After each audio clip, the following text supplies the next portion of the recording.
Hey there, spooky friends, and welcome to another episode of the Scaryish podcast. Woo! And I'm Grace, this is Adam Diaz. Hello. And today we have a returning special Ralph. Hello. I was like, wait, how do I spin this? I'm like, how long are you going to take on this intro? I'm like, hello. I was like, should I do an accent? Should I do something ridiculous? Should I cut you off and say I'm somebody else? Oh my God. like Dr. Fauci.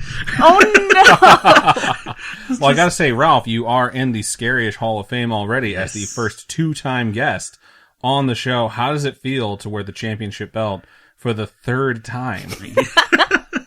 I think it feels nice. I mean, I'm starting to run out of rooms for my championship belts, but Right I on. like it. Here's the thing, too, about Ralph is that Ralph is the most interesting man in the world. When they made those commercials for Dos Equis, they were actually Ralph's stories, and they just hired some guy that is not nearly as interesting as Ralph. Is it Dos Equis or is it Dos Equis? I'm pretty sure it's Dos Equis, so Yeah, the two horses, right? That's what Dos Equis means? No, Dos Equis means two X's. Two X's? Yeah. Okay, I don't know what the fuck I'm talking about. So every time you're here, I have you check my Spanish, and you're like, nope. Oh, trust me. Every time I listen to one of the episodes, when you have to pronounce something, I'm always in my car like, oh, this is how you pronounce it. Well, the thing I is, wish I could just reach out to you, but I'm so behind all the time that I can't be like, hey, this last episode, I had to check the date. Like, God damn, that was like 3 months ago. So I use this website called howtopronounce.com, and they have like pronunciations. You can't trust them. They have pronunciations that get uploaded based off of region. So you could have the same word pronounced in different parts of the country, or different parts of the world, I should say. So I try and find something that matches the region, and I listen to it over and over, and I spell it phonetically in my scripts nowadays. That's fancy. But there's a lot of times where I either still get it wrong, or like I use the wrong pronunciation. Like the La Lechuza or whatever. That one you kept saying wrong. La Llorona?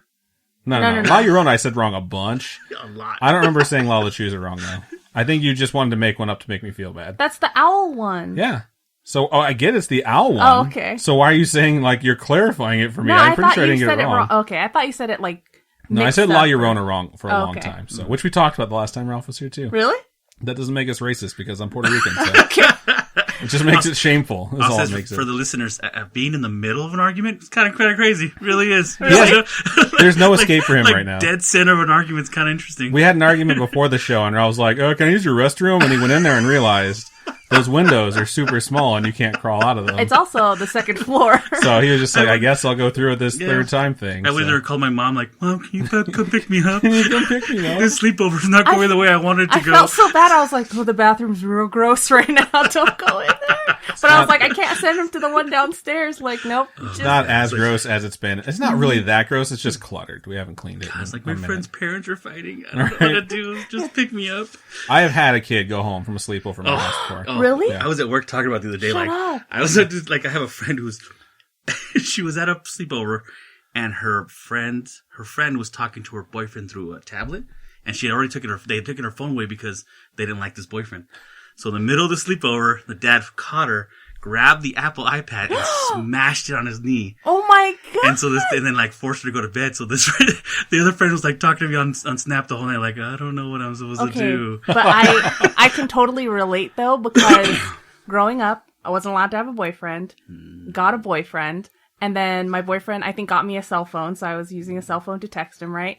And then I had to hide my cell phone, and then I forget what happened. I don't know if my parents took away my cell phone, but he got me a PSP. Wow. So he got me So that's why you like PSP so much. So you got me a PSP, and you can log into like AOL Instant Messenger or whatever. I forget what I used to use back then. I was like high school. Who knows? I don't remember. I'm freaking 31 now. Okay, I don't It's like remember. 1935 when you were in high school, I think. But This doesn't.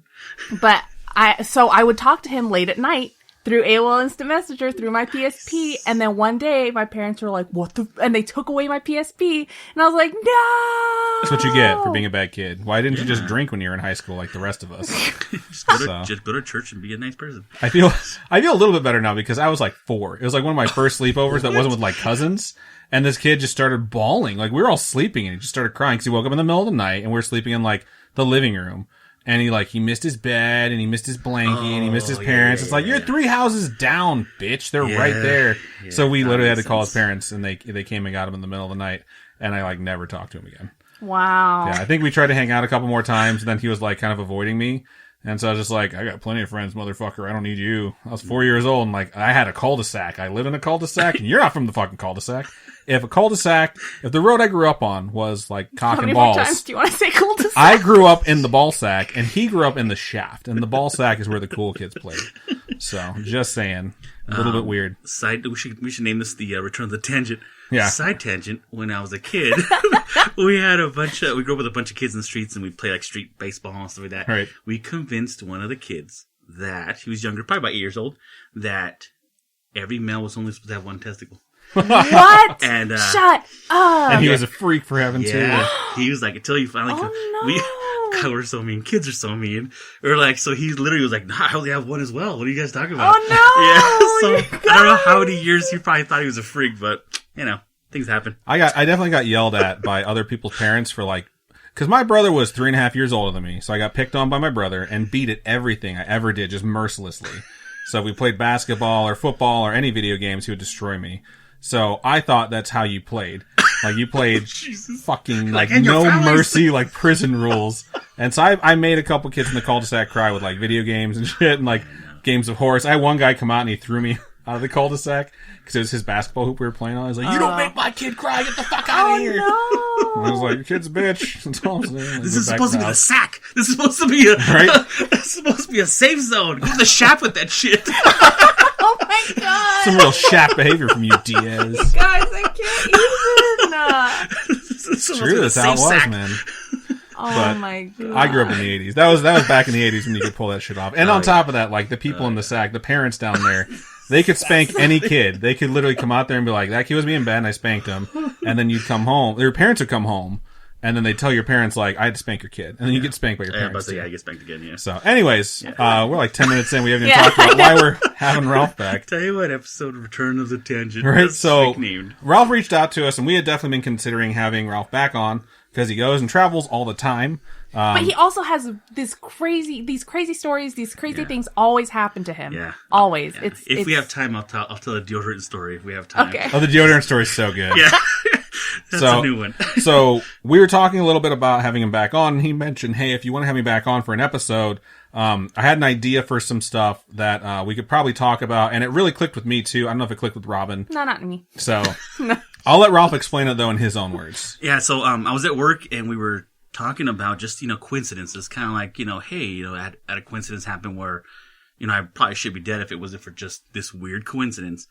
And it's like a simple, like, I'll tell you one of the quick little stories just so we know what we're talking about. I was going to work once. It was probably like, 6 a.m, somewhere around there. And there's a stop sign that I always hit before I jump on the freeway. And I hit the stop sign and I immediately think to myself, Ralph, you should sit here for another second or two. Even though it was my right of way and everything's good to go. So I sat there for a minute or two for some goddamn reason. And then all of a sudden a car comes flying through the stop sign. Like, just flying, speeding like 60 through a street. And if I would have took my turn the way I was supposed to, I would have got T-boned right into the driver door. So just weird stuff like that where something just tells you to do something you're not supposed to do for some reason and either saves your life or changes your life somehow. Yeah, and when you talked about that, I was like, so I've totally had this happen to me multiple times. A lot of times when I was younger, where you just have this instinct and you don't know where it came from, you don't know why, and it's telling you to do the opposite of what you should do, but you realize there's no consequences in that moment to changing your mind. So you just go with your instinct, and then you realize either immediately or a little bit further down the road, like that was going to have serious repercussions or possibly just completely end my life, Yeah. And that shit is just absolutely bizarre. Like, I remember sitting at a stop sign, and when you brought that one up too downstairs, I was like, oh shit, like, I was sitting at a 4-way stop sign, I was going to go to my friend's house, and I might have brought this up on the podcast before, but I was sitting there, and I was just sitting there looking around because there's no one at the stop sign but me. And for some reason, I decided to just keep sitting at this stop sign. And then I was like, all right, what are you doing? Like, just go to your friend's house or whatever. And as soon as I started to pull, a bolt of lightning came out of the sky. It was like overcast. It wasn't raining at all. Hadn't rained all day. A bolt of lightning came out of the sky and hit the transformer on the telephone pole, like just to my left. And it fucking exploded and rained debris and sparks down on the road, like right where I would have been. And it wouldn't have killed me, but my car would have been completely fucked from this exploding and deteriorating transformer coming down the road. And I was like, what the fuck just happened? Zeus was like, shit. ka-chow. Yeah, I was like like, what did you do to piss off Zeus? That's what I was doing. In my mind, I'm like, what did you do? I was like 16, so I drove to my friend's house after that. I'm like, dude, you're not gonna believe what just happened to me. And I told him, and he 100% believed me. He was like, wow, that's fucking crazy. Like, and I believe you because he had had stuff like that happen to him before too, or his parents had, where like they just had an instinct to do something. And what's crazy is like 2 weeks before that, my brother and I had been at Walmart, and it was when I was too young to drive still. It was before I got my license. And so we went to Walmart. I'm like prepping for my test and everything. We're walking around, and like I had just started talking to girls, like kind of like doing it as a sport to like see if I was good at it How or old are whatever. you? I was like 16. Okay. So I'm at Walmart, and like we're getting ready to leave, and this chick just approaches me. This like beautiful girl, my same age, stops me to talk to me. And so we're like chatting up. Her name was Dixie, which I thought was weird. Like I've never met a person named Dixie in my life. I feel like you're lying right now. Like... Not sure why you're talking to me. I'm like checking my wallet, see if someone's stolen it from me yet. Someone's like taking my kidneys. Trying to figure out why this beautiful girl is talking to me, and I'm realizing she's just chatting me up. You know, so I'm bullshitting with her, and She's like gonna ask you to the Sadie Hawkins I hate dance. you so much. Like, yeah, So it wasn't a super long conversation, but it was like small, and we talked, and I got her number, and then like we left, and my brother on the way home was like, how'd you fucking pull that? Like that was awesome. I was like, oh, she came to talk to me. Like I know what I did. So we're driving home, and like we get a stoplight, and I'm thinking in my head like we probably wouldn't have caught that light if I didn't stop to talk to her. And we start driving, and like we're driving down this road that's 55-mile-per-hour speed limit, and on the right hand side of the road, like I see something, and I thought it was a paper bag blowing, but it's nighttime, so I'm like, that's weird, and it was brown. And all of a sudden, that thing just jumps, and it was a deer. And it was a deer trying to clear 2 lanes of traffic, and the car in front of us hit the deer. And the car in front of us was really far ahead, so we saw this deer jump, and the car hit it, and we didn't realize right when it happened, because usually it's like the front end of your car just gets destroyed. Yeah. This thing almost cleared the car, and it hit the windshield. And when it hit the windshield, it shot straight up in the air, like 20 feet. Oh my god! So me and my brother like leaned forward, and we're looking at this deer soaring through the air at an incredible speed before we realize like, my God. oh, that's gonna hit us. And so he swerves the car, and it comes down in the middle of the fucking highway. And this is Route 30 for anyone back home who's listening. And we're like, what the fuck just happened? So we pull over and check on the people, and they're fine. Their windshield's completely fucked. And we're driving home in like stunned silence. My brother's like, you didn't stop to talk to that chick? We would have hit that fucking deer. And like he starts like piecing this stuff together. I'm like, man, I never thought of that. So when the lightning bolt happened, like a few weeks later after I got my license, and I told my friend, he's like, what would have happened if both of those things happened at the same time? And that deer got shot up in the air and then struck by a bolt of lightning, and it just exploded everywhere. That's definitely a high school mentality. Yeah. That's just Your mind's gonna be blown God. when you find out that Zeus's girlfriend's name is Dixie. Right? Oh my God. Who the fuck knew? He was pissed. So there's just so many instances where like it's smaller stuff, you know, but like after that I really sincerely started thinking all the time about like if you can take 2 routes home and they're equal distance and they take the same amount of time, like which one of these will get me killed? And I used to think that a lot when I was young, like 16 and 17, like I don't know the decision I'm going to make that's going to get me killed. And that's when I formed anxiety for the first time in my life and realized like I don't know what decisions I could make that could possibly affect my fate. Yeah. And eventually you just sort of realize like you don't know. You're never going to know. Just do what you think is right. You know what's weird is I took it the complete opposite of that. I take it as in, like now in life, even now, if I say I'm walking and I accidentally drop something or you go to pick it up and you still fumble it again and it falls down. It's meant to be down. Yeah. And I was like, damn it. And I was like, you know what? I meant to wait this extra second because something might have happened. You know, Right. and I take it as a positive, not as a, anxiety thing. I just think of like, thanks for looking out for me, whatever it is, you know? I know I've It's mentioned weird. superstitions before. If I drop a coin and it lands face down, Oh yeah, it's done. I leave it. It's gone. like that belongs to I someone walk else. away. Anyone who Yeah. wants to pick up a face down coin is down on their luck and they can have it. Good, yeah. No. What about you? I drop stuff all the time. That's true. You do. I'm like, She's like, I find a lot of coins on the floor. I drop stuff all the time, and I don't know. To me, I think of things like, what if I'm already dead? And this is just me going through the motions. Robin you know? thinks of really weird, Yeah, morbid she's taking stuff a like, whole other do direction. you think this is hell? Do you think we're in hell, right? What if the world ended in 2012 and this is hell? I think I've heard you say that like 5 or times. like purgatory or something, and we're just going through I'll it. be honest with you, I think the same thing. I've that's thought why of I'm it a every Buddhist. now and then, but Oh, really? Yeah. every now and then I think of that, but I'm like, I'm happy though. Like happiness, I don't think would exist in either of those places. Sometimes when I'm driving or something, I'm like, what if I die just there because of an accident? I think that all the time. I'll be driving, I'm like, what if a bullet ripped through the fucking windshield I and took always the top of my head imagine off? No, I worry about just like man. like I'm like, would I notice it, or would I just be like, would it go dark? Dude. How would Robin react? How would she stop the car? And then I start getting like all tense. Oh no, I grew up in San Fernando Valley, right by Six Flags Magic Mountain, real close to Six Flags Magic Fans. Everyone's, I guess, the fans ever been something like that. But the area is called Valencia, and between where I grew up in Sylmar, which is 15 minutes away from Valencia, where Six Flags is. So in between those freeways, there was a group of men in a minivan going to work one day. And one of those metal like strap downs for trucks, the big because a lot of the big rigs go through that area going towards like Bakersfield in that area. Right. So I guess one of them got detached and it started bouncing on the freeway and it went right through the center of the windshield. Oh my god! And it took the heads off the two people that were in the because there was like three. That's some Final Destination. That is so There was definitely the driver, the passengers, then Final was the back. The Destination. next seat was three people, and the next seat that was three people. It took the two center people's heads right off.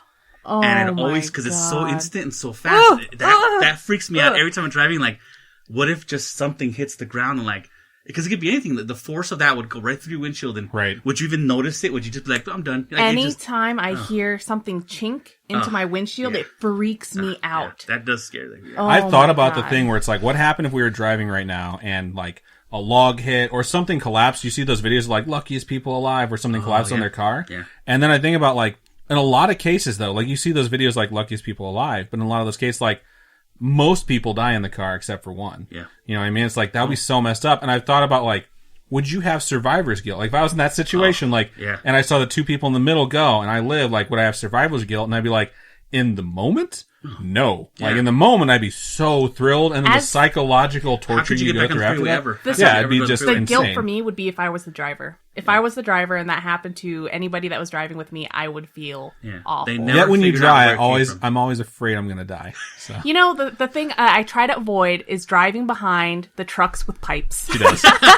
She always mentions it too. And anytime there's a truck with pipes, nope, I'm getting out of there. If you got stuff in the back of your truck, like tools and stuff like that too, nope, I can't drive behind it. Freaks me out. I was in a car accident once, a really, really bad one, where like I got T-boned from the right by a guy with no license, no insurance. It came over like it was a construction area, and I'm not sure how he didn't see me, but he came flying over this little hill, and he took me out. He T-boned me from the passenger side so hard that it lifted the car. When I fell back down, I could literally, from my driver's seat, I could just slightly reach over and touch the passenger side door. Wow. So when I jumped up, I took a chunk out of my leg from the bottom of the dash. And so when the fire department and everyone got there, they were like, who else is in the car? And I'm like, it was just me. They're like, anyone else in this car would have died. Like any other seat in this car, they would have been dead. Like you were the only one that would have survived. Holy crap. Like they were so freaked out when they got there. They were so stressed out. Like, who else in the car? And I was like, it was literally just me. And they're like, they were probably like so relieved when you said that. Like, so lucky. Thank the Lord. Yeah. The guy got out. He was just bloodied from just smashing into the front, but he was okay too. And my leg was the only thing I had. The next day, I couldn't move a muscle because of the shock of your body. Right. But yeah, like because like every single muscle, including all the muscles you didn't know you have, tense as hard as they possibly could to protect you. I had to physically reach up and lift my head up to watch TV because I couldn't. I just couldn't do it. I was just hurting everywhere. Oh my god. But yeah, that's some scary stuff. Like the guilt I would have had by getting someone killed. Oh yeah. I've hit someone, not a person, but their car, because they ran the stop sign and I ran into their car. And that's what I will say to Subaru, who should, if you want to sponsor me and get me a new car, that'd be great. But their car was fucked. It crushed into their wheel well, and their car could not drive after that. And I was just like, my car's fine. You just got that car back too. I had just gotten that car back from getting stolen and fixed and everything. Oh my god! And it got stolen, then recovered to the last minute before they totaled it out, then lost on its way to the tow yard by the tow truck. The tow truck took then it to the wrong found, spot. then fixed, then given back, then it got crashed. Yeah, and then and so, but my car was fine after that accident. That other car was fucked, but my car, and sometimes I'm like, man, I want another Subaru, because that car did go through a lot and survive a lot, but They also I seem don't know if fairly that's, unlucky. I was going to say, maybe it's just really unlucky, and that's why there's like a high survival rate in those things. Maybe like, someone somehow calculated when they were building Subarus, like, so this car is cursed. We're going to need to make all these cars very safe. And they're like, all right, amp up the safety. We have cursed cars, but we still need to sell them. I had a Forester for a little while. I liked it Yeah. a lot. Yeah. They're great cars. they have a really high safety rating. I'm just putting that out there in case you guys want a safe car. Subaru, if you're listening, sponsor. Call us. Hashtag not an ad. Okay. Wow. All right. So what other coincidences you guys got You got want in me the to tank there? You want me to tell you one? Yeah. Give us one. All right, We're here thirsty. comes Feed us. Ralph's We're the baby stories. birds. All right, so let's see. I think I'll start with. All right, so how about this? I'll let you guys choose. Would you like to hear a story about when I was a kid or as an adult? So it's a I choose feel your like own this. adventure. I was gonna say this is kind of like a butterfly effect thing. Like, what happens if we? If we choose the wrong one and we get to the wrong page, do we get attacked in the cave by the Yeti and we have to go back? Or? No, but Zeus is in somewhere. The other. Just like right now. I'll let Robin pick. Let's do a kid one. I agree. I like the kid one. All right. Actually, it's funny. I just corroborated. Is that the word I'm looking for? Corroborated? Corroborated. The same story with my mother, who was actually in the same situation. And her viewpoint, when I never actually talked to her about it. Her viewpoint, it was so fantastic because I didn't think about everyone else in the house. So this is the story of the Northridge earthquake. Oh, shit. So it was actually in January 17th, 1994, if I'm not mistaken. It's very impressive you remember that off the top of your head. Yeah, no, definitely. It scarred me, so I remembered it. It's like my birthday. Nice. Just, yeah. So we Googled it. Just FYI. So this earthquake. So little backstory here. So I grew up in Sylmar, which is pretty much where the San Andreas Fault lays in Sylmar. When people say when people say the San Andreas Fault, you say, "Oh, you mean the Sylmar?" So the last time the fault went off, which is in '76. And it was they call it the Sylmar earthquake because that city is literally on the fault.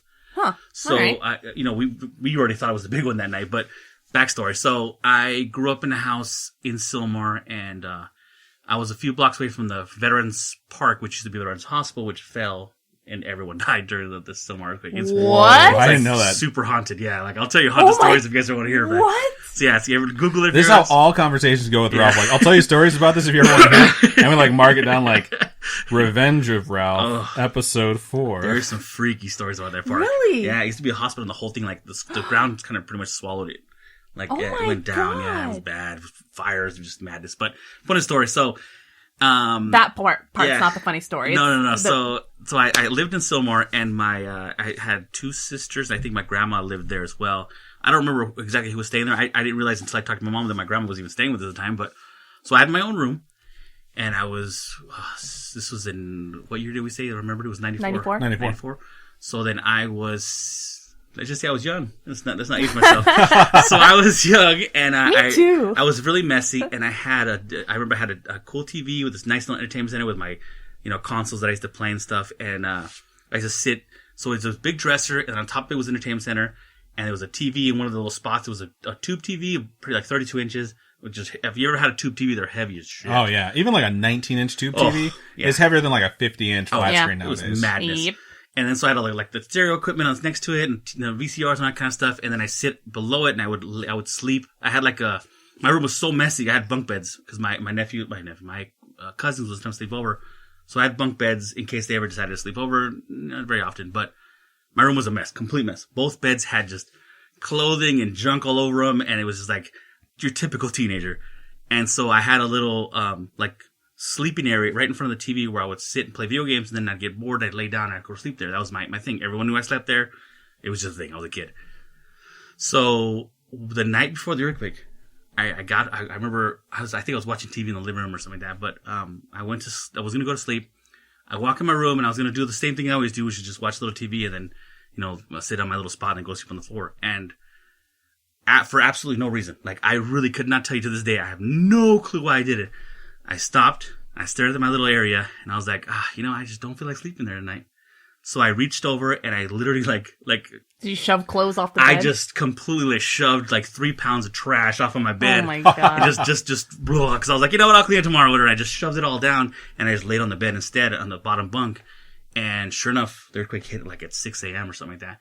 And the first thing I noticed when I got out of bed is the entire entertainment center had crushed the spot where I was sleeping.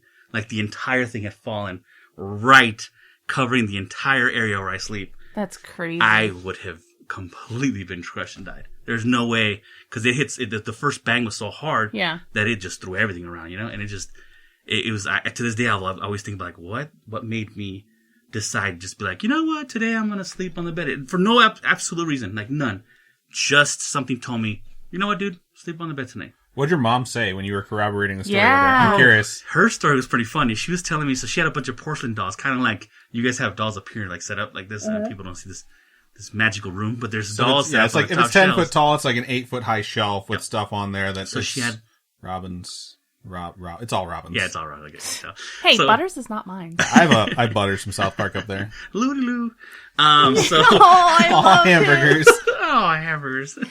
I'm gonna get grounded. I love when they make him the get well soon card and they make him sing. Do you guys remember that? No. So one of the characters almost dies, and they turn Butters into a get well soon card. So they put glitter and stuff all over him, and they make him sing a song. And like the last line of the song is like, "Please don't die on us," and it's just so cute. And it's I wish I remember what episode it was, but I love Butters. I think he's really amazing, cute. yeah. I haven't watched it in like 5 or 6 years, but my favorite episodes were always Butters episodes. yeah. Butters-centric episodes. Oh, I remember the one that sticks in my head the most is when they gave him liposuction in the living room. What? I've not seen that one. Yeah, they gave him liposuction the whole time. He's like, "Oh, I'm gonna get grounded for this," and they're like, "Oh," because they almost kill him. And so they parents come home, so all the kids run away, and they come in. They're like, "Oh my God, buddies, are you doing liposuction in the living room again?" He's like, "Yeah, you're grounded." And I'm like, "Again? Like, how does this all make sense? Why would he get sick and time that happens? Why did he get grounded?" It's just so ridiculous. I love Butters. His parents are so ridiculous. Yeah. Yeah. Every episode with Butters is just absolutely amazing. We could go on about Butters. I know. Anyway, about these porcelain dolls. So she has a bunch of porcelain dolls on these shelves above her bed, and she was telling me that when the earthquake hit, she's like, all I could think about was my kids. And she's like, I couldn't think what time it was. I couldn't think, like, logically, it's 1994. You know, all my kids are teenagers or older or young adults. And, like, my mother's staying in one of the rooms. Like, in her mind, my babies. So she literally jumps. She jumps out of bed immediately, jumps up, sits up. And she's like, holy crap. My babies. And my dad was like, what are you talking about, my babies, you know? And she's like, the funny part, though, is that the porcelain dolls were falling. And they were banging them right in the head, every single one.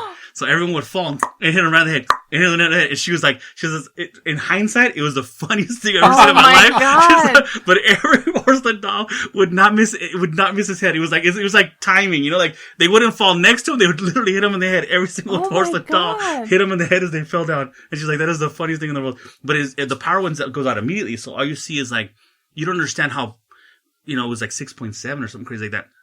The power of the jolt takes your entire dresser from this side and it'll just shove it to the entire side of this side. Wow. So she kept thinking, like, every time, because it powers out, so all you see is images. And it was freaking out. She thought the roof fell at one point, then she came out and she thought the entire kitchen, all the kitchen cabinets had fallen, but it wasn't. It was just the fridge had popped open and slid over. Mm-hmm. So it just looked like it was shelves, and it's like, it was craziness. It was, it was, I remember I lived in an area that was the last serviced area of all of San Fernando Valley. So we didn't get power. We didn't have power for, weeks and weeks. Oh my God. Wow. But my dad, I grew up in a pretty cool childhood where we'd go on vacation a lot. We owned a motorhome. So we literally had a generator running, and we pulled couches out. We would literally sleep in the motorhome, watch TV at night. We just kind of lived life. Really cool. Yeah. And so all the neighbors would come to boil water to go to the meeting. And they would come, and as long as we had gasoline in the generator. Did anybody ever bring, like, hey, here's some gasoline? I'd imagine, yeah. Okay. Did you charge them for everything? You want boil water? It's gonna be $100. I mean, that's the evil in me. They're trying to capitalize on it. I'd have been like, this is the end. Channing Tatum on a leash. That's what I would be like. Oh my God. Like Survivor of the Fittest. Have you not seen This Is the End? Oh, okay. Oh my God. Yeah, you'll love the Channing Tatum scene. You should watch it after this. When you see Channing Tatum on a leash, you'll understand the reference. You'll know.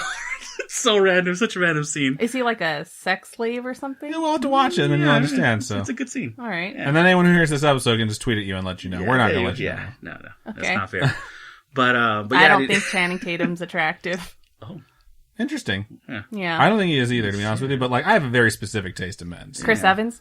Yes. I don't know many people who would say Chris Evans isn't attractive, but I just want to put this out there. Don't at me about that. If you don't think Chris Evans is attractive, I don't care that you exist. So. Shut up! You're such a dick. I'm a Brad Pitt guy. This is my thing. Yeah, Brad Pitt's that's pretty my good. thing. Yeah, he's good. Which Man. Brad Pitt? Brad Pitt looks different all the time. Benjamin He's Button, aged very Brad Pitt, well. or Like old man Legends, Brad Pitt? Legends of the Fall. No, Legends not of the Fall Brad Pitt's like Oh, Legends of the Fall Brad Pitt. Yeah. which one's that? long hair still, very young. No, nope. She doesn't like Brad Pitt's long hair. She told me that the other day too. No. In fact, I like the Smiths, Mr. and Mrs. Smith's Brad Pitt. Dude, I remember watching Mr. and so Mrs. infamous second son Brad Pitt. Yeah, their chemistry. I remember watching that movie thinking They're fucking. yeah. I was like, he's cheating on her with her. Like you could just see it. That was like, I was like, palpable. oh my god, yeah. I was like, I'll pay to watch these people have sex. Like they were just, No, they were just Oh my amazing. God, They were, no. That fight scene is probably one of the coolest and hottest yeah. fight scenes Oh. in movies that Yeah. I've seen in a long time. Okay. They were just their chemistry was just shooting off the screen. Oh my god. All right. Anyway, Anyways, about wait, this earthquake. Side story on this earthquake. I had I thought I was going to tell you the story. I had a goldfish. Right? Let me tell you this Did it story. die? Oh no. Wait, this is goldfish. So I had a goldfish when I was a kid. I'd say, oh god, man, I was like 5 years before this. And I had a goldfish, and I bought a bunch of goldfish, and we had them in a tank. And sure enough, goldfish started dying because that's what goldfish do. Except for one goldfish.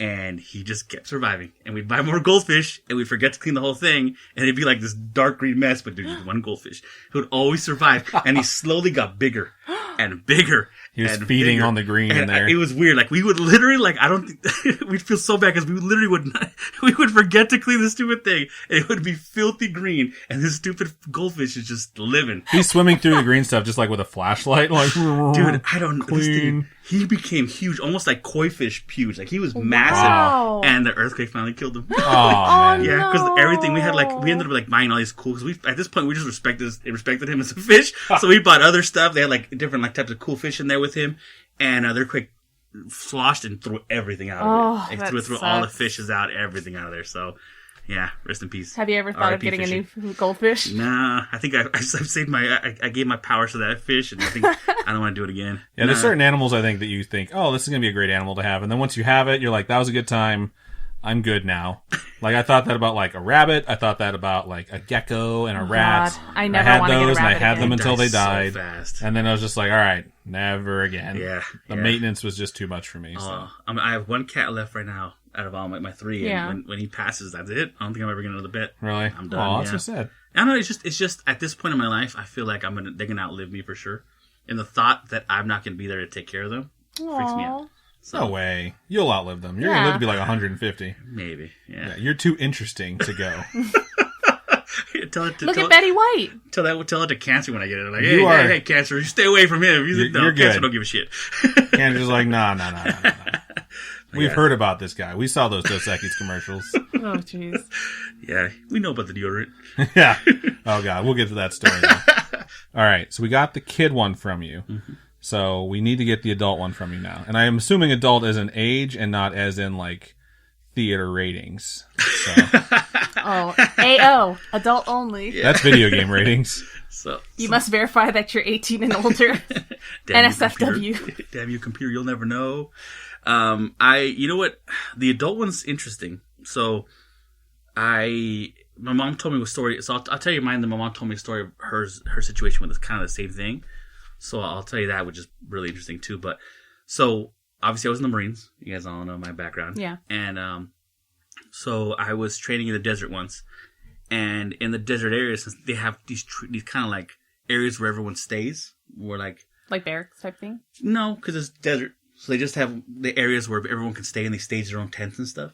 Okay. And the reason you know where to stay is they have like these little, little houses, I guess. Like it's like a bathroom place at a rest stop, but inside there's a bunch of little showers and stuff like that. Okay. And some toilets and things like that. So it's kind of like they constructed these little areas so that people they knew, like they built them so far apart so that an entire unit could set up around it and have facilities. You know. So the bad thing is when you're there with an entire unit, obviously they use the hot water in 2 seconds.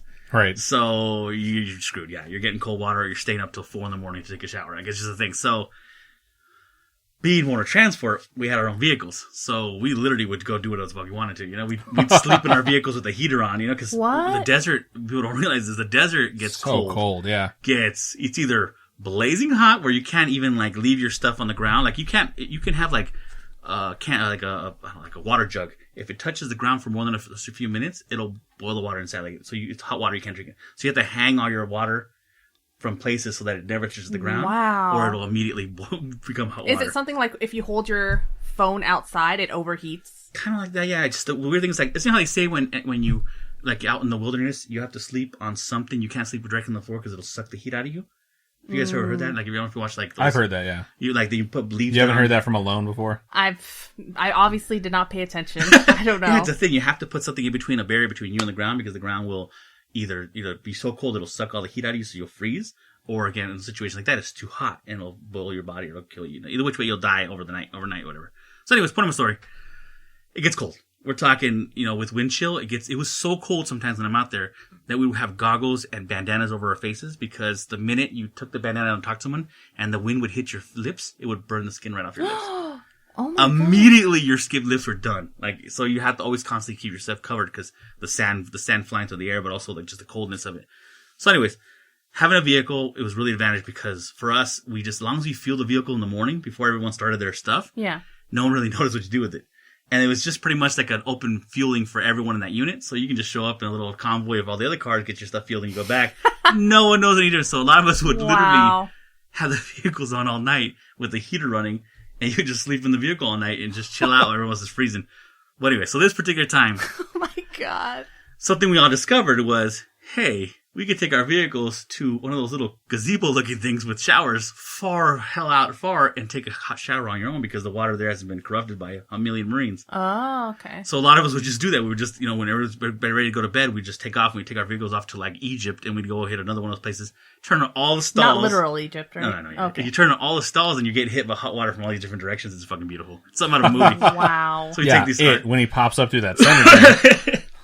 That's the OG It back in like 94. Oh, that scared the hell out of me for so many years as a kid. I was like, Really? no. You don't remember that? Do you remember It comes out of the the drain. original It?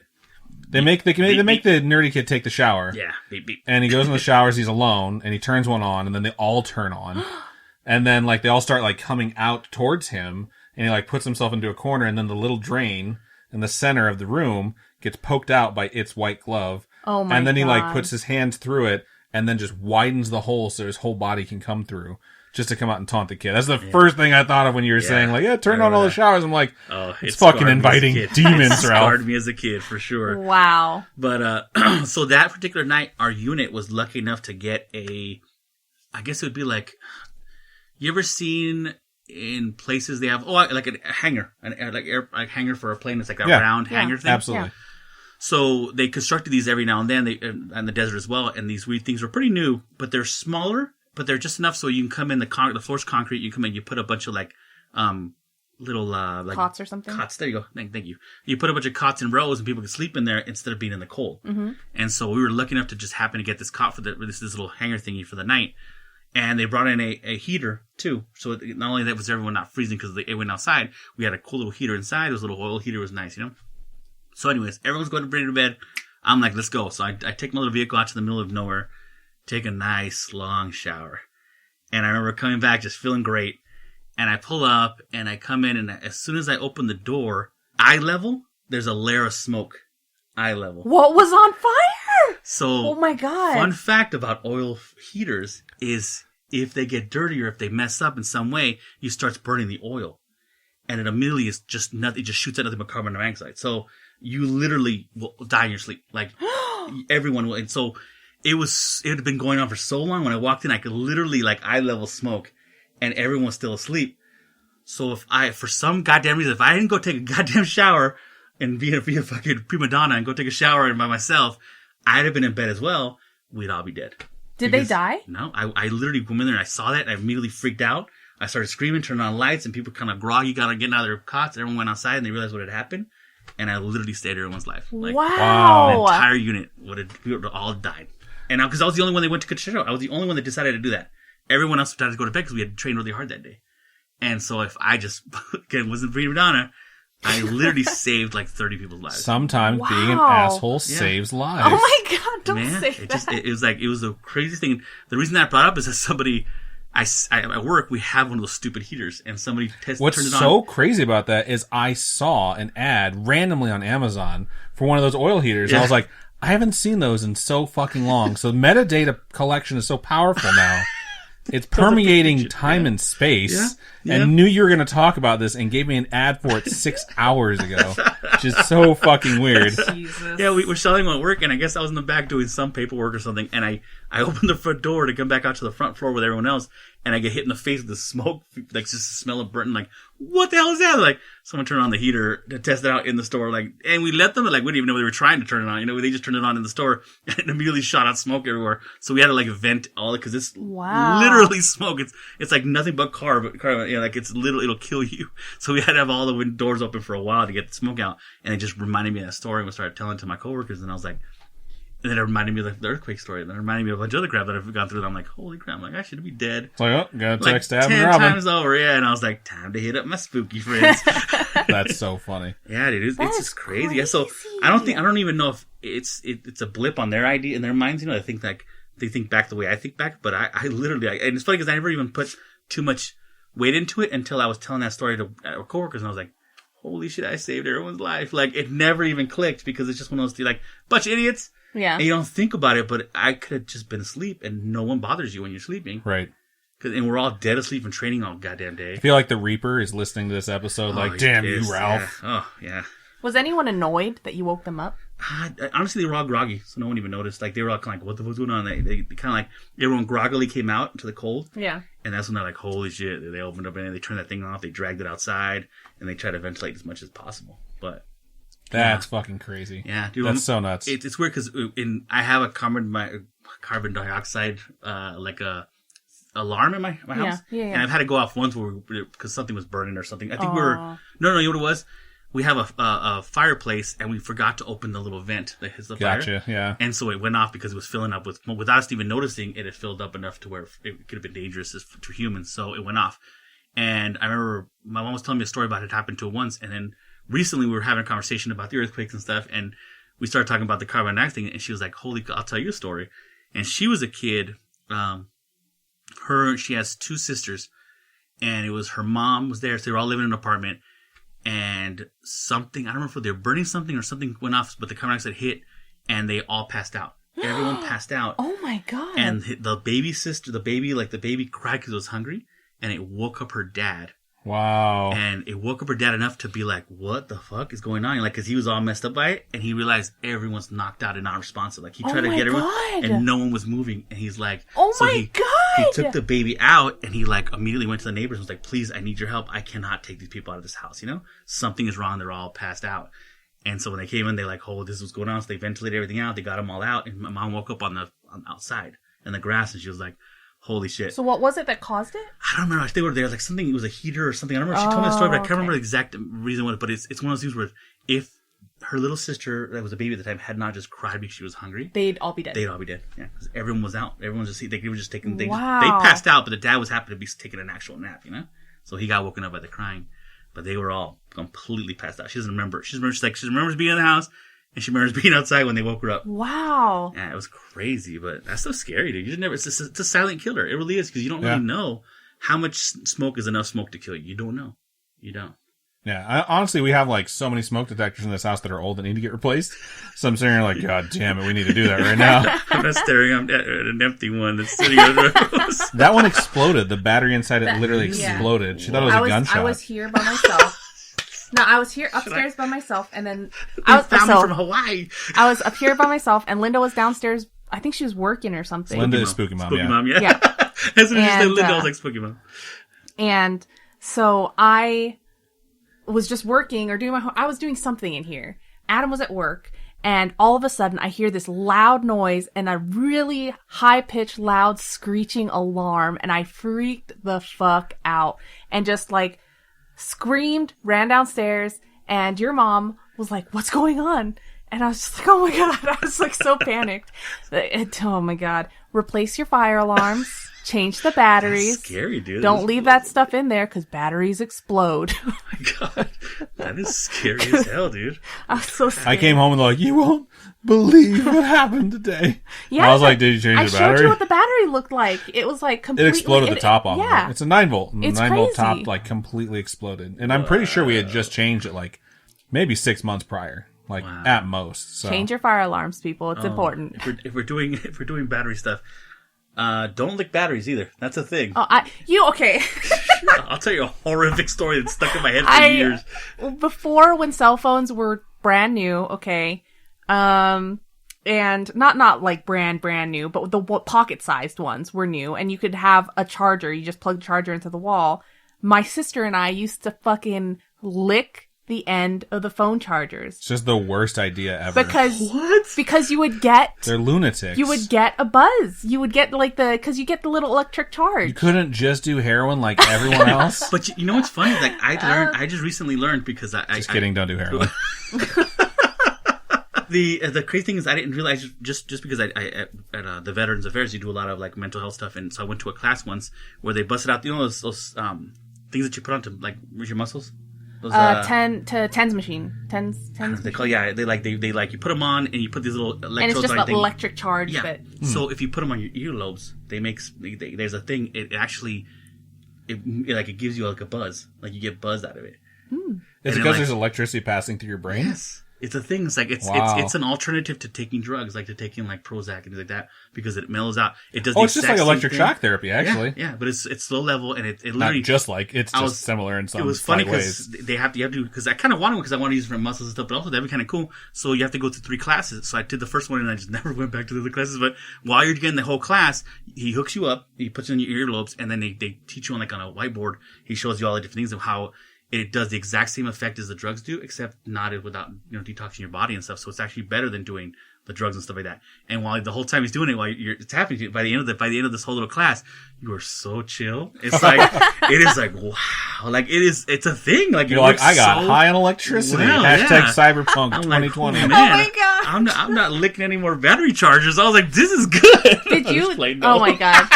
I'm just making fun of you. So wait a minute, what you guys get? It's just madness. Why did you ever lick the? It's just I don't know, because you're like, a kid. I would be wrong. When I was a kid, we didn't have fucking cell phones. But when I was a kid, stuck tweezers into an outlet. Oh, I got shot across the room as a baby. I've never stuck anything into an outlet but my finger. And I was like looking. I was a kid, and I was like reaching behind a couch because I had small arms. And my dad's like, plug this in. So I'm like looking behind the couch, and I'd feel the wall until I got to the socket, and then I'd look for the hole. And I'd like find one of the holes, and I like press it. Every time I just like press it a little bit. And I remember the first time I got electrocuted, it's like basically my entire arm would seize up and I could feel that electricity in my arm and it hurt so fucking bad. You're like, God damn you, Zeus. And me and electricity have a weird relationship. And I just started crying and my dad's like, what the fuck is wrong with you? Like, why would you put your fingers in the socket? And I was like, I was looking for the holes, And I remember like maybe a couple years after that, like I was doing the same thing, but it was to plug in something of mine. And I was like, I can't find the fucking holes. I was like, just don't electrocute yourself. Yeah. And like, as soon as I find, it's like, you reach out to like try and like get an initial point on the wall to touch and then lightly brush over stuff to see if you could find it. The initial point was like my finger lined up perfectly with the little round hole in the bottom. Like if a light socket's a face, I touch the mouth, really erotic, and just boom, man, it just shot. I rode the lightning. It shot through my body and it was fucking horrible. Oh my god, dude. Nope. Okay. That's why I'm like, we're getting a new ceiling fan? Who's installing it?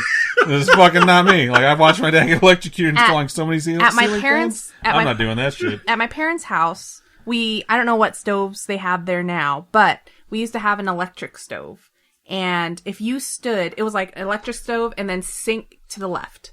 And if you stood and you touched the sink and you had your hand anywhere over the stove, you would like feel an electric charge go through your arms. Conduct electricity. It was to it too. really weird. They didn't ground it. That's what it was. They didn't ground the magnet. If you don't ground stuff, it just bounces anywhere. So if you ground it every time you touch the things you ground. Yeah, it was painful. What's kind of funny now is like we have a new blanket that's super staticky. Like if you just move it, like because it's wintertime, it's super dry in the desert. You can hear you can hear crackling. If we turn out the lights to go to bed, Robin has a reading lamp clamped to our headboard. So if like we start moving around the blanket and it comes near the reading lamp, it starts to flicker. And I pointed out to her when I was like, is that fucking thing flickering in the middle of the night?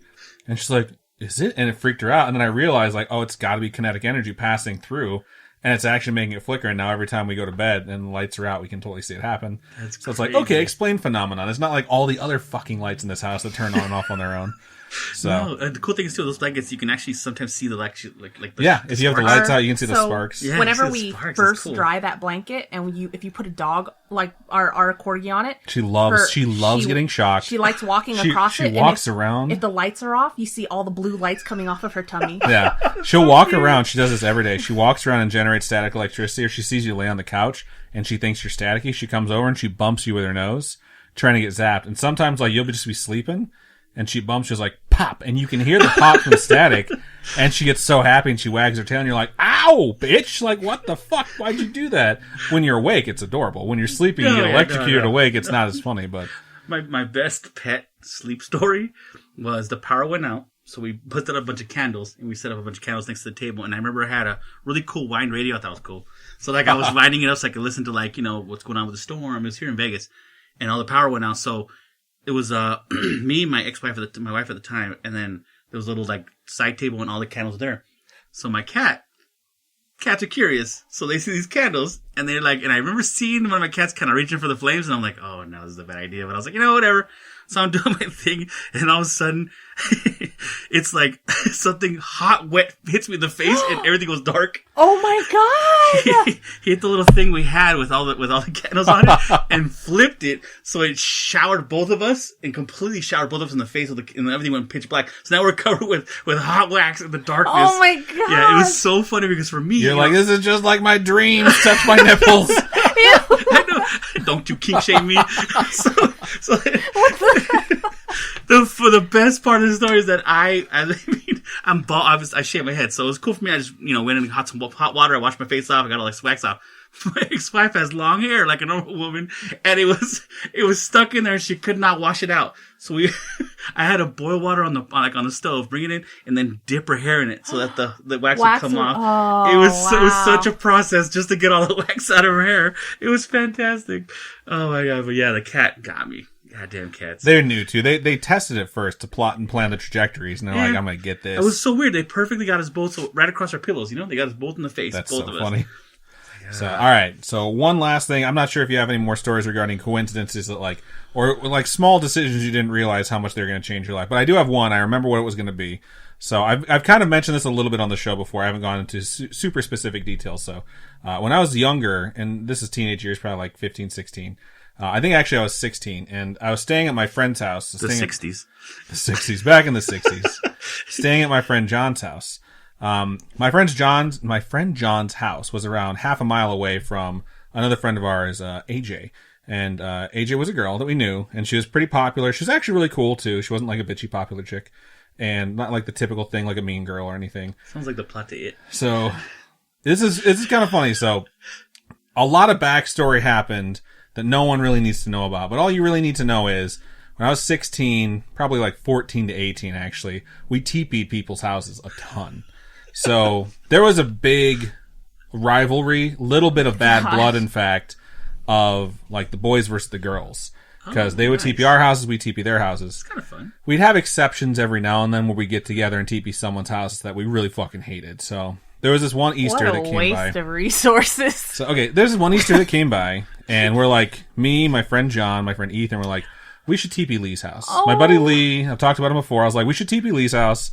Lee is a boner, and like, we're gonna TP his house. Not really, we love Lee, we just like torturing him because he takes it better than anyone else. So, we go to Lee's house, we take forks, like silverware, popsicle sticks, and we start forking his yard. So you just stick these things in the yard, so just, you can't mow it, you have to pull all that shit out.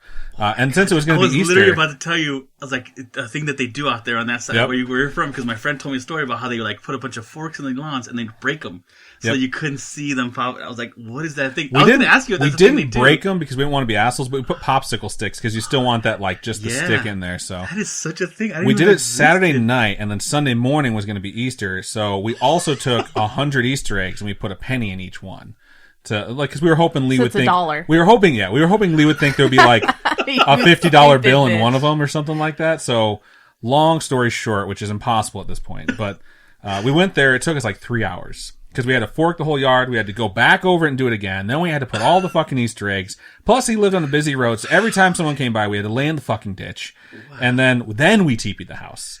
You know, and so it was like, we put in some work that night. It was like 4.5 hour prank. I have met his parents, and I'm just wondering what they were like after they saw all that stuff. Lee's mom has the best story about this when they woke up, because we go back to John's house, which is like a mile away.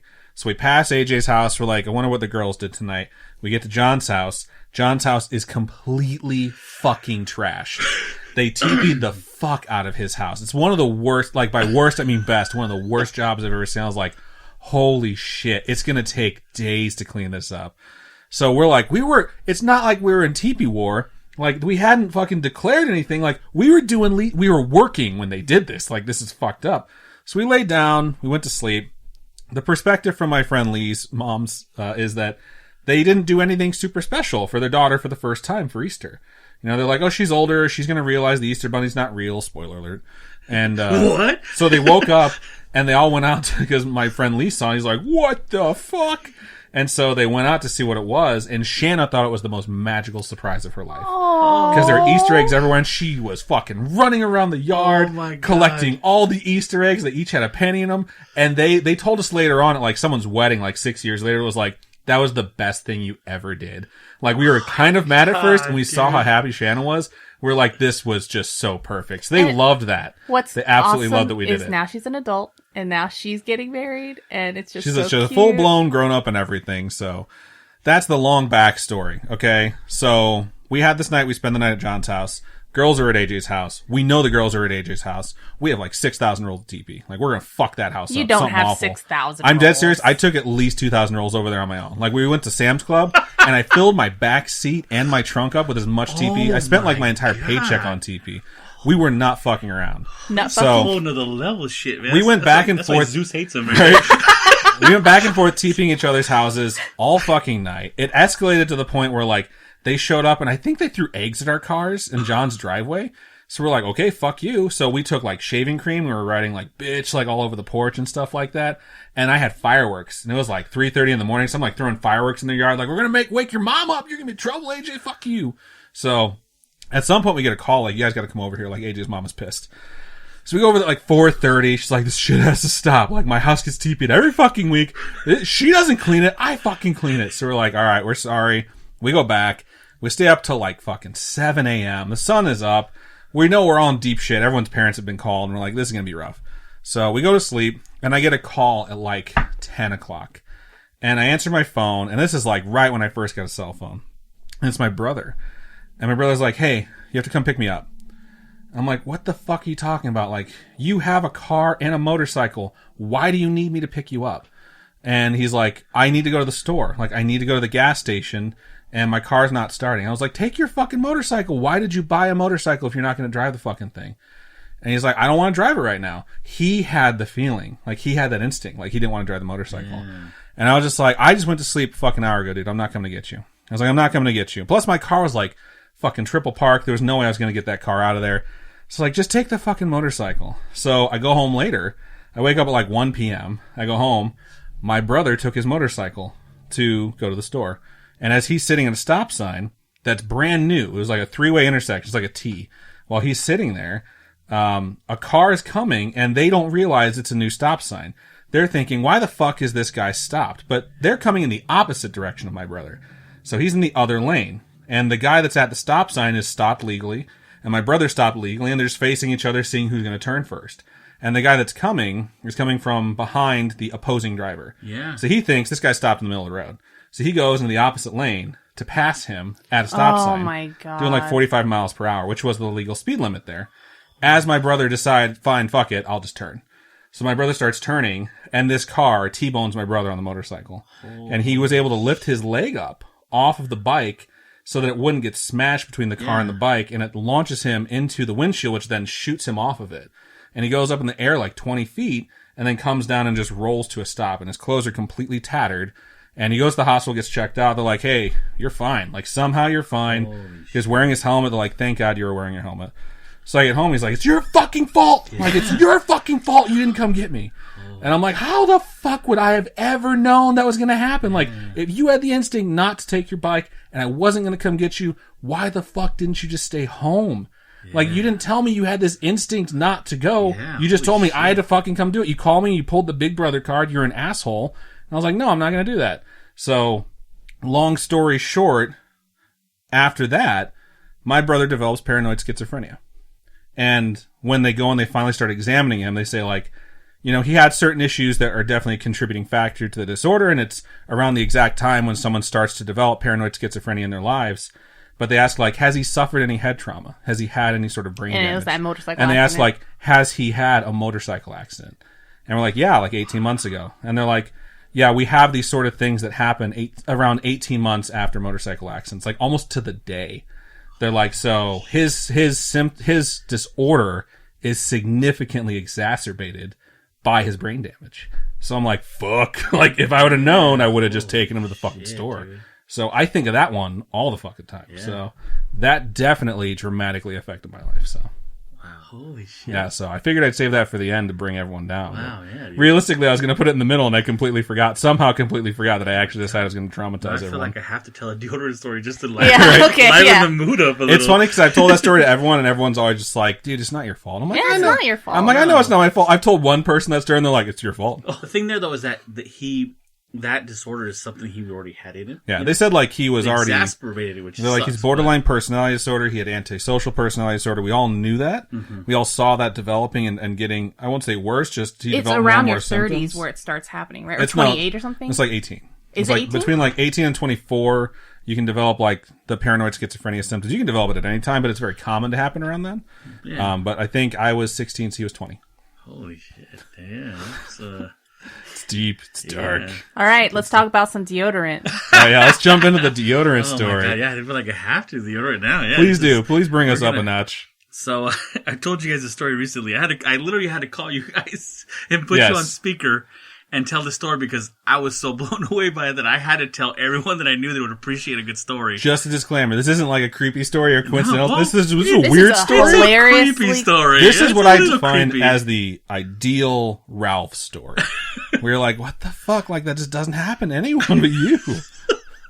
Sorry. So, how long ago? Let's say 4 months ago. 4 months ago, I jumped on. I don't know if I don't talk about it, but I'm a big. I don't say big. I used to be huge, but I like collecting Funko Pops. It's my thing. I've been collecting them since 2014, and I got my collection got ginormous at one point. So now I only stick to certain things, which I like anime Funkos, and that's all I order. So these or sometimes I like special ones. So this was New York Comic Con had just announced theirs. So it was a few months back because we're still doing COVID, so they didn't do a physical con, but they did like online cons, and you can still buy stuff.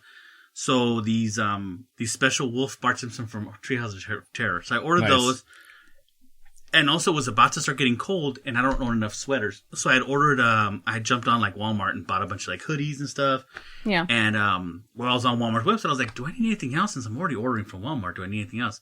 So I decided to go ahead and just order. I need some deodorant. So I bought 2 packs of deodorant, my favorite deodorant. And I order them, and I get a bunch of notifications that like they're going to split up the orders because the sweaters are coming later, so I'm going to get the order first. And that's fine. So I'm at work that day. I'm at work that day, and I get 2 notifications on my phone saying, because you get these notifications telling you when a package has been delivered. Yeah. So I looked at my phone real quick. I remember I was busy, and I kind of looked, and I said, oh, look, 2 deliveries, cool, whatever. It said my Funkos got there, and the deodorant got there. So I didn't think much of it. I get home that day, and I'm walking. I was really tired. It was dark. And I come in, and sure enough, there's no packages in front of my place. So I think, well, that's weird. Maybe it was just a notification telling me they shipped, because they send you notifications telling you ship. Yeah. So I didn't think much of it. Went inside, ate dinner, whatever, watched some TV, and then I went going to bed, and it was really late too. I was about to go to bed. I laid down in bed. I plugged my phone in, and I'm laying there. And for some reason, my brain's like, "Hey, bro, you remember those packages you're supposed to get?" And I was like, "Oh shit!" So I jumped on my phone real quick just to make sure it wasn't an actual delivered. If it was thing. So I looked, and sure enough, they both said delivered. So I was like, damn it. So now it's like 1 a.m. I jump up, put on a sweater, and go outside, and I'm looking everywhere. I'm looking on the side of my house. I'm looking through anywhere that I could think of. Maybe they would hide these boxes. Yeah. Sometimes they do that kind of stuff, and they throw them over your fence or something. So I looked everywhere, nothing. So I'm already angry, and I'm like, damn it. So my sister's a postmaster, and I've brought that up, but my sister's a postmaster. So whenever I That is so cool. oh, it's amazing. I'll tell you a cool little side story to that. But, Oh my gosh. So like she has so much power. It's amazing. Like So much power. Oh, no. Let me, okay, Hey, I side have a missing tangent. package. You can help me find it, right? Dude, side tangent. My friend's a nurse, and she had to work like almost 6 or 7 12-hour shifts in a row. So it was right around this whole election started, the whole election processor. So you're getting so much mail about election stuff. So she forgot to check her mail for about a good 6 or 8 days, somewhere like a window like that. So when she finally checks it, because she wanted to get her mail-in ballot, it was gone. There was a little note saying that, like, hey, dude, like, you done effed up. Like, there's too much mail. You didn't check your mail in too long. It's gone. So, like, if you want it, it's over here. So she had 1 day off, and it happened to be a holiday. So she's like, how the hell am I going to get my mail? I worked the next 4 days after this, you know? So she was really upset because she needed that ballot so she can get it done so that I could take it to the place and drop it off for her. So I call my sister. Again, it's a holiday. I call my postmaster sister, and I'm like, hey, dude, this is the situation. She's like, what's your address? I'm like, this is the address. She's like, all right, cool. Let me look into it for you. I was like, cool. I get a phone call back. Hey, the mail's sitting on your couch. I'm like, what? She's like, yeah, it's like freaking like 4 or 5 inches thick. It's a lot of mail. Tell her she needs to pick up her mail. And I'm like, what? I'm like, you mean like you can get it from me? She's like, no, it's on your couch. I was like, what? Sure enough, she called the place. She knew the carrier, who happened to be an old carrier she knew, who's now in charge there. Yeah. They're there because it's a holiday. Even though it's a holiday, Amazon packages stuff to go out. So he's there with like skeleton crew. Wow. She's like, hey, it's cool if I pick up this person's mail. It's a nurse. He can't, he's like, yeah, come on in. So she came, grabbed the mail, dropped it off at my house. Wow. Freaking amazing, dude. So anytime anything like everyone is instantly jealous. It's ever I know, lost I'm something just like, like, I wish that shit happened for me. Dude, I lost a package once because the funny thing is I just lost a package that I ordered from China like an idiot. Didn't realize it was a website from China, and I worked a workbench to work on because I do cosplay props. Yeah. And I wanted to buy a giant workbench that I could screw up to the top. I could sit down, it moves around, so I could do standing or I could do sitting. According to the internet, they delivered it in June, and this is like oh super my God. late. And it's a giant bench, and supposedly they delivered it in June. And it was 3 ounces. So what? yeah, That's she wrong, right? looked, she like sent me all this GPS super secret tracking that they have on packages and like anything, and she could send me pictures of exactly where the exact point where it was dropped off. So it was dropped off in the center of my neighbor's driveway, technically, like in their yard. Yeah. So technically, that's exactly what was dropped off. So I won the case because they never actually dropped it off. Even though the place was saying they delivered this package, which was probably fake, I won because she can give me all the exact GPS information Wow. of where. I never got it to your door. Yeah, they never physically got it to my door, so boom, I never actually got it. Yeah, it's freaking madness how like the power she has. She's just like, sure, what's the package? What's the serial number? And the nice thing is, small packages all go through USPS, even if it's FedEx or any. They just drop in your box or whatever. They use the USPS because it's cheaper for them to pay them to ship out little packages than it is for them to go through UPS or FedEx. So if it's a small package, you have to go through USPS to get it taken care of. But anyways, part of my story. So I'm upset. I didn't get my packages, so I'm already thinking like, damn, it's already too late to hit her up because it's already like 1 a.m. So I was like, you know what? I'm going to go ahead and hit her up in the morning and tell her about it. So the next morning, I'm getting up, getting ready for work, and I actually sent her a message like, hey, missing these packages. I'll get you the tracking number. She's like, all right, cool. Let me know. I was like, all right. So I'm walking out of the house. I leave for work around 7 a.m. every day. I come on my front door, and the 2 packages are sitting there, one on top of the other, and they've both been opened and like hastily put back together. Like, not even like someone tried to sneak it. Like, they opened them? No, they were full blown ripped open, and they were just kind of one's on top of the other. So I took pictures of all of it because I was like, what the hell is this? And I opened them up, and the pops were all there, which I'm like, thank God, because those are the ones I really wanted. The other box, I open it up, and there's the deodorant's supposed to be in there. There's one solid package and one that's ripped open, and one of the deodorants is missing. So it makes no sense, and I'm like... So someone opened the packages, was like, this is my brand. Yeah. I'm only going to take one, though. I'll give him back the rest of his fucking property. Yeah, why would you not just keep the whole box? Like, why would you come to my house and drop off 3 out of 4 deodorants? It makes no sense whatsoever. So I took pictures of the inside. I was going to fight it all, but I was like, you know what? It's just one deodorant. Everything else is set. I told my sister, call off the dogs. I'll just live with this missing one deodorant, I'll cry myself to sleep tonight or something. So I took them in, whatever. Done. So 3 months later. 3 months later. My mom, it was funny because it was literally just Christmas had just passed. So it was right around Christmas time, maybe a couple days after. My mom was talking about feeling a little sick, with COVID and everything. I was like, you know what? You should just go to the doctors. I don't think you got COVID because you don't leave the house, but you definitely are something sick, So she followed me to the door, and we were arguing because I was like, you need to go to the doctors. It ended up she had strep throat, so she really should have gone to the doctor. She was fine. Like 3 days later, she was 100% healthy, ready to go. But I knew, so we were arguing at the door. As I'm leaving, I get my keys, I get my glasses, and I get my whatever I need to get. I open the door, and a package falls off the door. Like, it's leaning against the door, like someone left, and it's a present. Like a full-blown wrapped present. And it's a small present. And it falls over, and we both just completely go silent, and we stare at each other. And I'm like, is it a bomb? What's that? And she's like, I don't know. And I'm like, I don't know either. And I was like, are you expecting a present or something? And she's like, no. So I reach over and I grab it and I lift it up, and there's literally, it's like the size of a cell phone, like a cell phone case or something like that. And I look at the pack of the present, and there's no writing on it. There's no information or nothing. And it's really nicely wrapped. It's really decently wrapped. And I was like, what is this madness? So I'm like, let's open this together. So if it's a bomb, we both die, you know? So we kind of both start wrapping into it. And I'm holding while she's helping me rip up to it. And it's double layer wrapped. So it's like even extra pretty wrapped, you know? So wow. I double, when I finally get past the second layer, it's a goddamn deodorant. Just one single deodorant. It's not the same brand or anything, but it's brand new and it's just there. No information. No, nothing. I love that it's not the same brand. Oh, it's not the same brand. It's completely off. And I'm like, it baffled us. I literally sat there stunned in silence for a few minutes until I was like, holy crap. Cause she immediately didn't understand it. She was like, why would somebody give us a deodorant?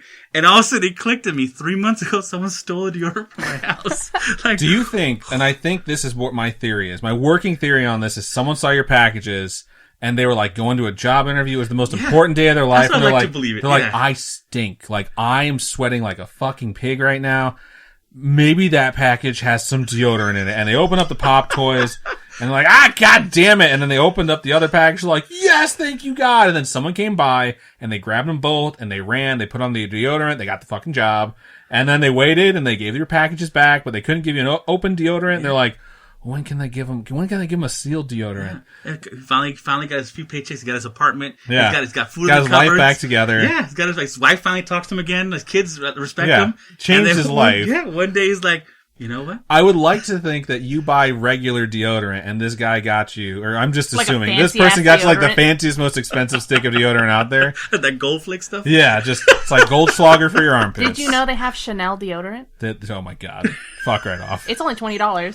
It's only $20. Oh I used to buy it. My deodorant's like $2. Oh my God. Like, holy crap. Yeah. Adam's like, I'm so ashamed. I'm like, you used to buy deodorant?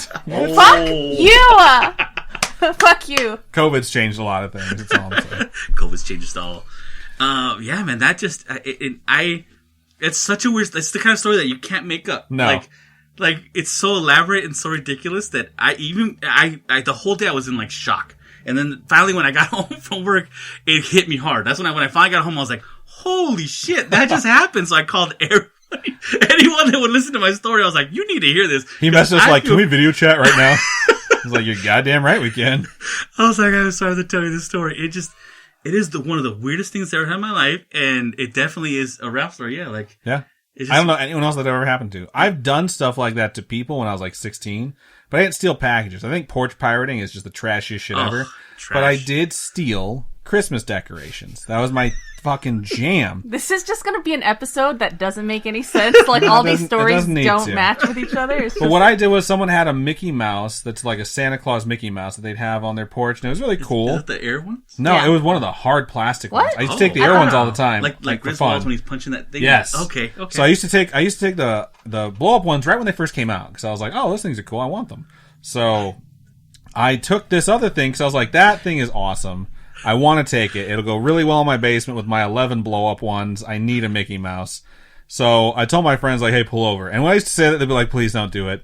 We just pull the fucking car over. And if they wouldn't pull over, I'd be like, I'm gonna fucking throw up. You gotta pull over right now. And like, my friends used to tell me, like, I will fucking leave you. I will leave you if you try and steal something. I'd be like, alright, cool. And then I get out of the car and I go run to someone's yard. They're like, fuck! And I'd be like, you run? I will scream. So I ran up, grabbed the Mickey, got back in the car. And how big was it? It's like 3 feet. Oh, that's not that. I was imagining like a 10-foot tall. No, that's still big. It's a hard plastic one, so it has like the bulb in it and everything. So I get it home and I plug it in, and I'm like sitting there staring at that one. I was like, you know what? Like, the other ones are kind of cheap. They tear really easily. Like, that's kind of why I take them, because like within 3 days they're fucking dead normally with the wind where I grew up. So that thing has been there for a long time. So I'm like, here's what I'm gonna do. I'm going to take it with me everywhere I go and take pictures of it everywhere I go. And I'm going to write a short story about Mickey's adventures filled with blow and hookers and all the things you could ever want. And I'm going to leave my short story. I'm going to sign it with a pen name. And then I'm going to give it back to them in like a couple of years. That was my like master plan. All right. And I'm like, and then I'm going to get famous off that pen name. And they're going to be like, we have a authentic blah, blah, blah, blah. I'm going to tell this story on interviews. And they're going to be like, that's my fucking Mickey. Like, that was my plan. So, like any good writer, I procrastinated. I didn't write a single fucking thing. I didn't take it anywhere. But I used to think, like, that's such a good idea. Like, I pat myself on the back for, like, God damn, that was such a good idea. I probably should have done that. Like, 3 years go by, and, like, right when I'm getting ready to move out of my parents' house, I think I was, like, 19. Like, oh. I was like, all right, it's Christmas season again. I was like, I'm just going to give it back. Like, I'm going to put it in their decorations. Like, I'm just going to go and find a spot and add it in. And they're going to be like, where the fuck did Mickey come from? I was like, that's still a funny story. So yeah. I had my friend, pretty sure it's the same fucking friend too. I was pretty sure it was Nick. And we're driving. He knew. And so like we had the thing in the trunk and we drive up to this house and I run up there and I'm like trying to find a spot, trying to find a fucking plug. I find some stuff and I plug it in. I'm like walking away and I'm like looking around. I'm like, does he look good? Like, is he near the other Disney shit? And as I'm looking, I'm like, there's no Disney shit here. I'm like staring at him. Did they move? I'm like, these aren't the same fucking decorations. And it just hits me like the decoration set is completely different. So either I destroyed them by taking Mickey and they thought Mickey's gone. Yeah. Fuck the Disney decorations. And they probably punched them all like fucking Clark Griswold. They all died the next day. Or they just decided to switch them. Or the more likely thing, they moved. And Mickey moved to a new family. Because at that point, I'm like, fuck it, God. God's will. Like, somehow this isn't my fault. And I got in the car and we drove away. I'd like to think that the next morning they wake up and the wife gets mad at the husband and they cause such a fight they end up getting a divorce. And he makes his way out to Vegas. The kids to try and win her back. Because they lost Mickey. And then years later, he's on his way to this job interview to impress his ex-wife. But he stinks, so he has to stop to pick up some deodorant. God, and scene. And scene. Dude, you know the roaming gnome, right? Where it came from? No. Oh, shit. That's why you're telling me the story because of that. So the roaming gnome. This was gnome, before the roaming gnome. This was my fucking idea. They stole that shit from the Legend of Adam Diaz. Everyone knows the roaming gnome, right? So the roaming gnome comes from a movie called Amelie. It won an Oscar the year it came out for best. I was in college and Amelie came out. I've never seen it, so I didn't realize that I should have sued them. So when I was like 20 or whatever. I don't want to ruin the movie because it's an amazing movie. You should see it. But anyways, it's really good. It's such. You've seen it, yeah. So her dad is her mom dies, so her dad doesn't leave the house at all. So I do remember the story of the roaming gnome. Yeah, someone's told me recently. So he takes care of her yard because that's all he does. And so finally, she steals the gnome from his yard and gives it to her flight attendant friend. And her flight attendant friend flies around the world, obviously, and takes pictures of him in different locales. And they literally just drop the Polaroids off at his house, like boom, boom, pretty much. She's obsessed with pictures. She loves pictures. So it's kind of telling him like, you need to get out, right? Know? You need to get out. You need to go and you need to roam the world, And that's how the roaming gnome thing came out. Whatever, like from that movie, they stole the idea, whatever. But they stole it from me. Yeah, and I was like, holy shit! When you're telling the story, I'm like, holy shit, that's a great. I'm sure I told someone who told someone who told someone, and it trickled their way down to them. Or it's not an original idea, and they also fucking thought of it. I just think Where's you're my royalty check? I had a little klepto streak when I was like late high school. The story college. You always have told me where it's like you had that basement full of all those blow up ones. My parents had and then no his mom clue. went downstairs one day. I was like, hey, flip that switch. Flip that switch on the wall. She's like, what? Boom, boom, boom, boom, boom, boom. I can just hear it fucking flicks it, and you just hear all these fans kick on. And they all rise to life before her very eyes. Oh my Some God. of them touching the ceiling of the basement. I'm like, God. yeah, I've been busy. And then like 3 days later, she shows me fucking like the community section of the newspaper. Someone's like, whoever the motherfucker is that stole my lawn decorations. Obviously, they didn't swear it's a newspaper. Yeah. But it was a fucking house I totally went to. I was like, ooh, they're really pissed. They're like, you stole the joy away from the children of my neighborhood who love my lawn decorations. I was like, I stole your shit and you're angry about it. Like, the children don't. You should have left notes like the Zodiac Killer. You just be like, never discovered me. Never and I'm just saying, you. I'm 35 years old. I did this shit 20 years ago. I don't know the statute of limitations, but I hope they're passed. Too late now, buddy. But I don't know. Maybe one day I just spend a few weeks in fucking Northwest Indiana, and then all of a sudden all the fucking community blotters like, all my lawn decorations got stolen. We show up for fucking story time one day, and it's just like, we're recording in the garage today. Robin, flip that switch. She's like, you fucking better not. Do you imagine the karma of just like losing ornaments? I don't put up Christmas decorations because I'm like, they'll get stolen. They will get stolen. One of our neighbors has amazing Halloween decorations. They really like do. This year they had a haunted carriage in their yard. They had that 10-foot skeleton. They put Santa, like a full-blown Santa sleigh and his 8 reindeer on the roof with half of the reindeer falling off. That's a different guy. Our neighborhood's just fucking decked out. There's just so many people. 24/7. The house down here that had the Halloween decorations, oh my god. They had like Jason, they had a whole bunch of different like statues in their yard. It was crazy. What is this podcast about? I don't know. I This don't is a weird even know. episode. Okay. People expect random tangents from us, and they at least have some cohesive, like an hour and a half? They have a through-line thought in some way, shape, or form. There was like a 15-minute break where I couldn't remember my story. Oh, wait. Let me tell you one last thing. Okay. So, licking the battery thing, we never got back to. So, I worked as an engineer for a hotel, Marriott.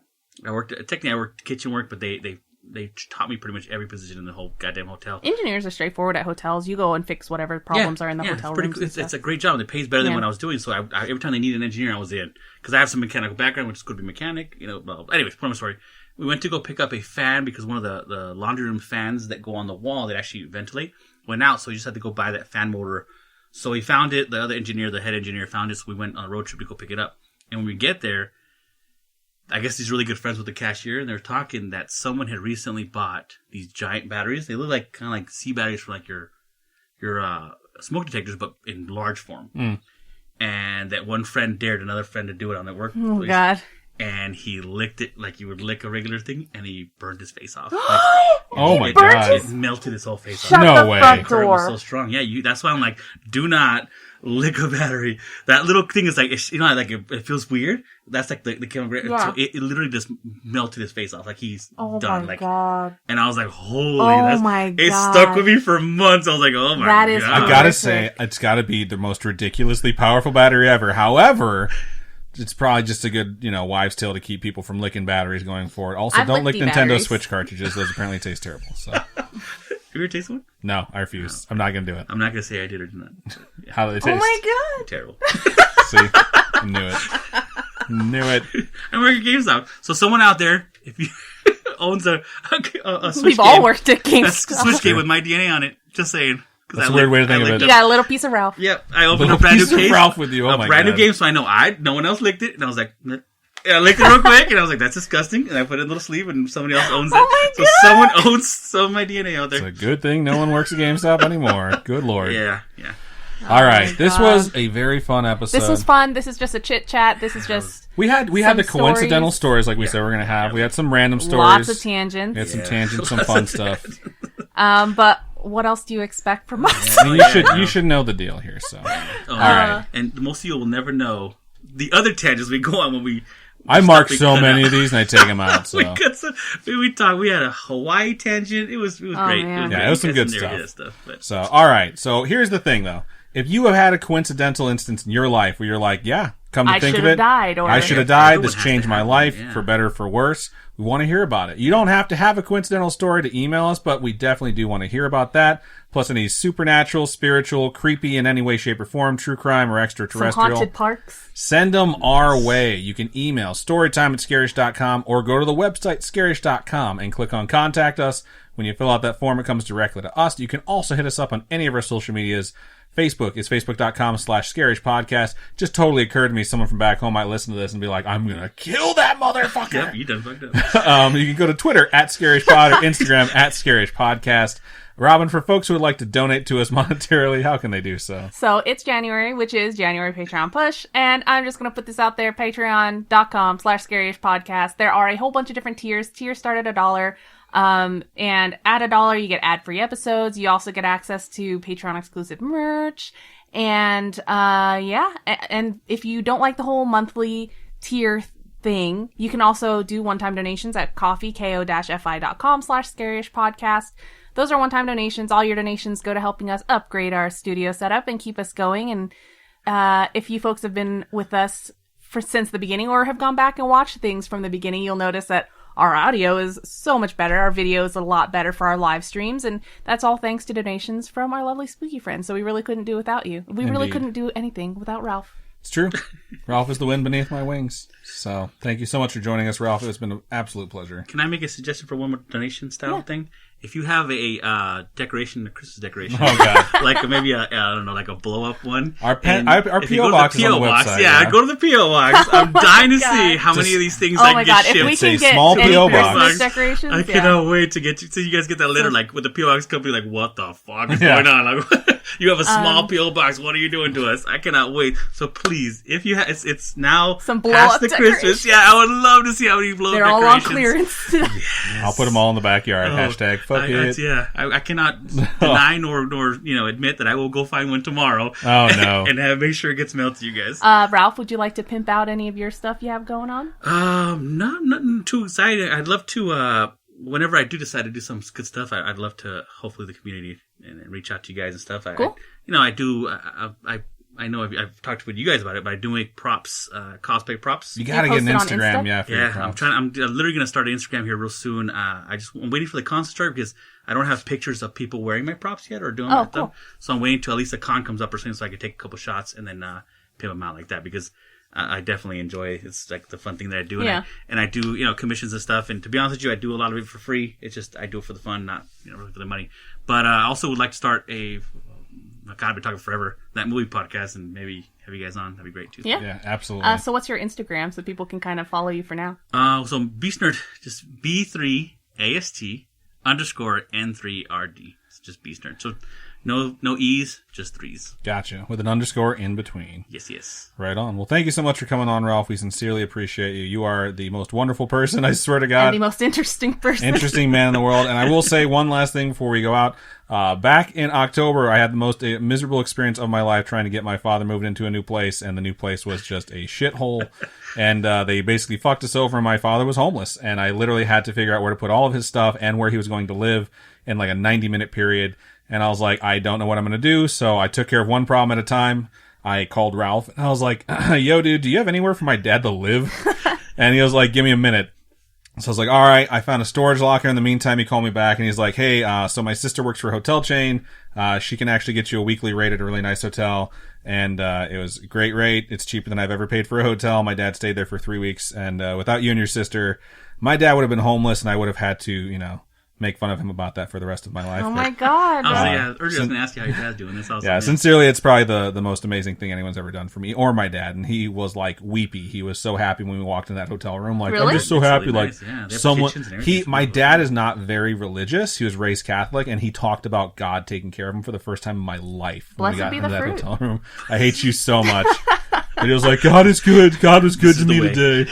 This is the way. This is the way is a better way to describe it. But, yeah, sincerely from the bottom of my heart, dude. Thank you and thank your sister No, for no me. worries, so. man. Yeah, anytime, man. I always call myself like Red from Shawshank, which is the guy that can get things. Yep, You know? he is too. The guy that get things from time To to time. me, you're the fixer. You're the wolf from Pulp Fiction. That's who you are for me. Calling me back in the day. When my That's you. GameStop, that's they called me back in the GameStop. You days. are the I Harvey was level. Keitel of my life.